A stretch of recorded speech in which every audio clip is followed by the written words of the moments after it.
The warfare is strategic.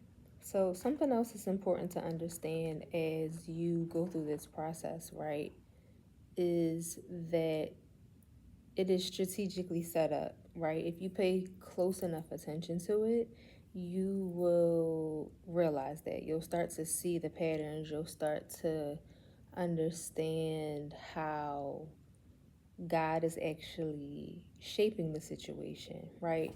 Nothing in life is wasted. God doesn't waste anything. When God is with you, God is going to literally use any and everything to your benefit.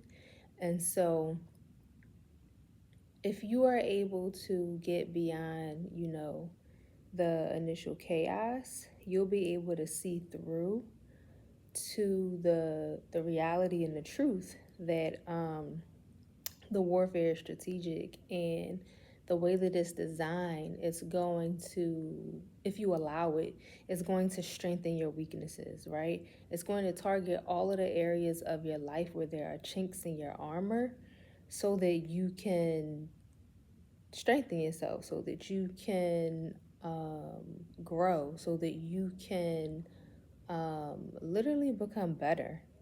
And so while it's difficult, while it's overwhelming, um, look for that silver lining in the situation because it's absolutely positively there.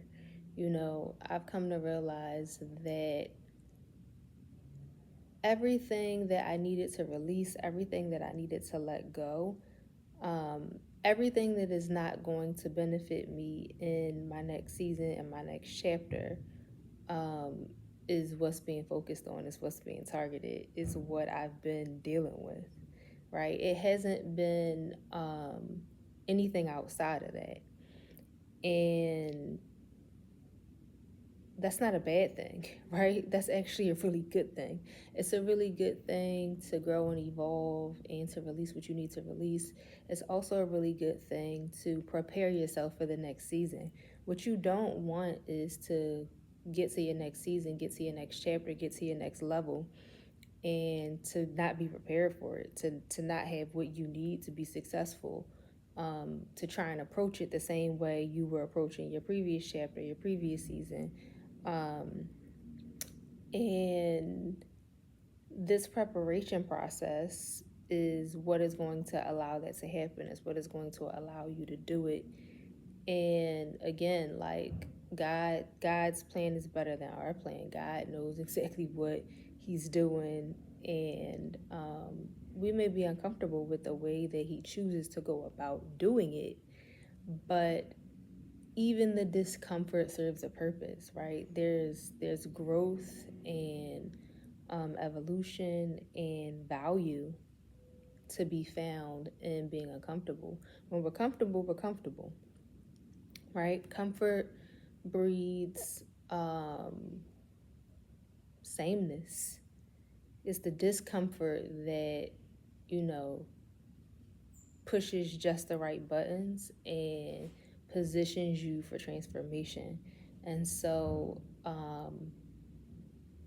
begin to look at the situation through a new set of eyes. Try to look at the situation through a new set of eyes.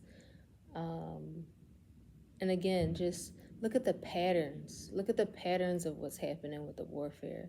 Look at the themes of what's happening and what exists within the warfare. Because they're there. They're definitely there if you're looking for them. I was able to start connecting the dots with a lot of things, and seeing where it's like, okay, so all of these things are related, and all of those things are related. And this is helping me to heal from this, and that's helping me to heal from that. And just know that if you are one of the most highest people, that he got your back. He got your back, he got your front, he got your side. He's under you, he's above you. He's all around you. He's in the details, and the small things. For some of us, depending on what season you might be in. For some people, he's really, really loud, and for others, he's kind of quiet. He might be as quiet as a mouse, more silent than anything else.